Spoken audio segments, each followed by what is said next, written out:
ನಮಸ್ಕಾರ ವೀಕ್ಷರೆ. ಗೋವಿಂದ ಕಾರಜೋಳ ಮೇಲೆ ಅಮಿತ್ ಶಾ ಕಣ್ಣು.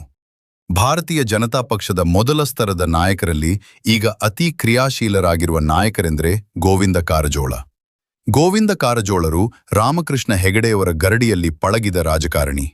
ಬದಲಾದ ರಾಜಕೀಯ ಸನ್ನಿವೇಶಗಳು ಇವರನ್ನು ಬಿಜೆಪಿ ಸೇರುವಂತೆ ಮಾಡಿದವು.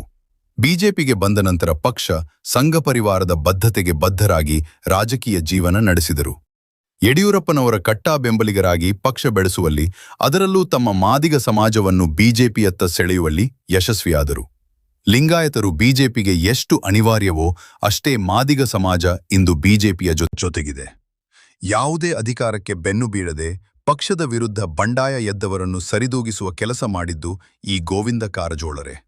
ಈಗ ಒಂದು ಹೆಜ್ಜೆ ಮುಂದೆ ಹೋಗಿ ರಾಜ್ಯ ಬಿಜೆಪಿಯನ್ನು ಸರಿದಾರಿಗೆ ಕೊಂಡೊಯ್ಯಲು ಬಿಎಸ್ವೈ ಅಭಿಮಾನೋತ್ಸವ ಮಾಡಿದ್ದು ಇವರ ಹಿರಿಮೆ ಗರಿಮೆ.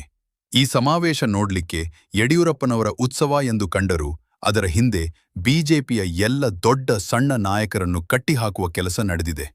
ಇದರಿಂದ ಕಾರ್ಯಕರ್ತರಲ್ಲಿ ಹೊಸ ಉತ್ಸಾಹ ಹುಮ್ಮಸ್ಸು ಮೂಡಿದ್ದು ಸುಳ್ಳಲ್ಲ.